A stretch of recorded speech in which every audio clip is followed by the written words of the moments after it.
Praise the Lord. Good morning. கர்த்தர் நல்லவர், அவர் கிருபை என்றும் உள்ளது. 1 சாமுவேல் 25 அதிகாரம் 24 உம்முடைய அடியாளுடைய வார்த்தைகளை நீர் கேட்கும் பொருட்டாக உம்முடைய அடியால் உமது செவி கேட்க பேச வேண்டும். 1 சாமுவேல் 25 அதிகாரம் 24 பாரான் வனாந்தரத்தில் இருந்த தாவீது தன்னிடத்தில் நன்மையை பெற்ற நாபால் என்ற மனிதன் அங்கு இருக்கிறான் என்றும் அவன் ஆடு மாடுகளுடன் வசதியாக இருக்கிறான் என்பதையும் அறிந்த தாவீது தன்னுடையவர்களை அவனிடத்திற்கு அனுப்பி உதவி கேட்டான். ஆனால் நாபாலோ, தாவீது என்பவன் யார், என்ன இடத்தார் என்று அறியாத மனுஷனுக்கு உதவி செய்வேனோ என்றான். இதை நாபாலிடம் உதவி கேட்டு சென்றவர்கள் தாவீதிடம் சொன்னபோது தாவீது தன் மனுஷரை பார்த்து, நீங்கள் அவரவர் உங்கள் பட்டயத்தை கட்டிக்கொள்ளுங்கள் என்றான். தாவீதும் தன் பட்டயத்தை கட்டிக்கொண்டான்.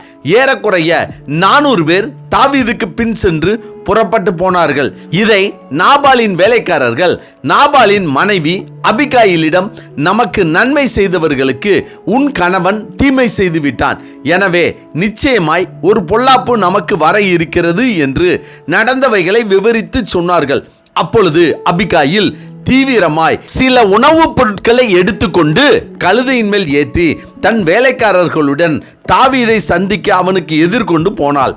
அபிகாயில் தாவீதை காண்கையில் தீவிரமாய் கழுதையை விட்டு இறங்கி தாவீதுக்கு நேராக தரையில் முகங்குப்புற விழுந்து பணிந்து அவன் பாதத்திலே விழுந்து, என் ஆண்டவனே, இந்த பாதகம் என்மேல் சுமரட்டும். உம்முடைய அடியாளுடைய வார்த்தைகளை நீர் கேட்கும் பொருட்டாக உம்முடைய அடியால் உமது செவி கேட்க பேச வேண்டும். உமது அடியாளின் பாதகத்தை மன்னியும். கர்த்தர் என் ஆண்டவனுக்கு நிலையான வீட்டை நிச்சயம் கட்டுவார். என் ஆண்டவன் கர்த்தருடைய யுத்தங்களை நடத்துகிறவராமே. நீர் உயிரோடு இருக்கும் நாளில் ஒரு பொல்லாப்பும் உம்மிலே காணப்படாதிருப்பதாக என்றாள். தாவீது அபிகாயில் வார்த்தைகளை செவி கொடுத்து கேட்டு அவளை ஆசீர்வதித்து அனுப்பிவிட்டு தன் இடத்திற்கு திரும்பி சென்றான். அதேபோல் யூதா யோசேப்புக்கு முன்பாக தன்னை தாழ்த்தி, என் ஆண்டவனே, உமது அடியேன் உம்முடைய செவிகள் கேட்க ஒரு வார்த்தை சொல்லுகிறேன், கேட்பீராக. அடியேன் மேல் உமது கோபம் மூளாதிருப்பதாக. நீர் பார்வோனுக்கு ஒப்பாயிருக்கிறீர் என்று யூதா பேசியதை யோசேப்பு செவி கொடுத்து கேட்டதால் தன்னுடைய தகப்பனின் துக்கத்தை அறிந்து அழுது புலம்பி எல்லோருக்கும் முன்பாக தான் யோசேப்பு என்பதை வெளிப்படுத்தினான். மேலும் தாவீதின் படைத்தலைவன் யோவாப் தாவீதுக்கு விரோதமாய் இருந்த சேபாவை பிடிக்க ஆபேல் பட்டணத்தை முற்றுகை போட்டபோது அங்குள்ள புத்தியுள்ள ஒரு ஸ்திரீ, நீர்தானா யோவாப் என்று கேட்டாள். அவன் நான் தான் என்றான். அப்பொழுது அவள் அவனை பார்த்து, உமது அடியாளின் வார்த்தைகளை கேளும் என்றாள். அவன் கேட்கிறேன் என்று அவள் சொன்னதை செவி கொடுத்து கேட்டதால் அந்த ஸ்திரீயே சேபாவின் தலையை வெட்டி போட்டாள். கர்த்தருக்கு பிரியமானவர்களே, தங்களுடைய மிகுந்த கோபத்திலும் யோசேப்பும் தாவீதும் யோவாப்பும் தங்களிடம் யூதா, அபிகாயில், புத்தியுள்ள ஸ்திரீ ஆகியோர் பேசியதை தங்கள் செவிகள் கேட்க பொறுமையோடு கேட்டதால் பெரிய ஆசீர்வாதத்தை பெற்றுக்கொண்டார்கள். யோசேப்பும் தாவீதும் யோவாப்பும் கர்த்தரால் தெரிந்து கொள்ளப்பட்டவர்கள்.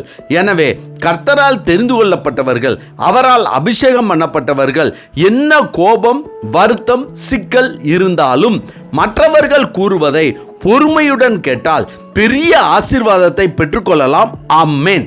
ஜெபிப்போமா.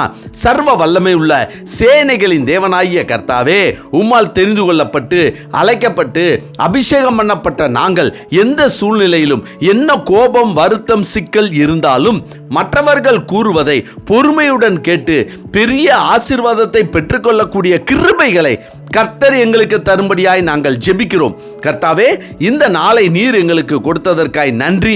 இந்த நாளிலும் பிறந்த நாள் மற்றும் திருமண நாள் காண்கிற யாவரையும் ஆண்டவராகிய இயேசு கிறிஸ்துவின் இன்ப நாமத்தில் வாழ்த்தி ஆசீர்வதித்து ஜெபிக்கிறோம் நல்ல பிதாவே.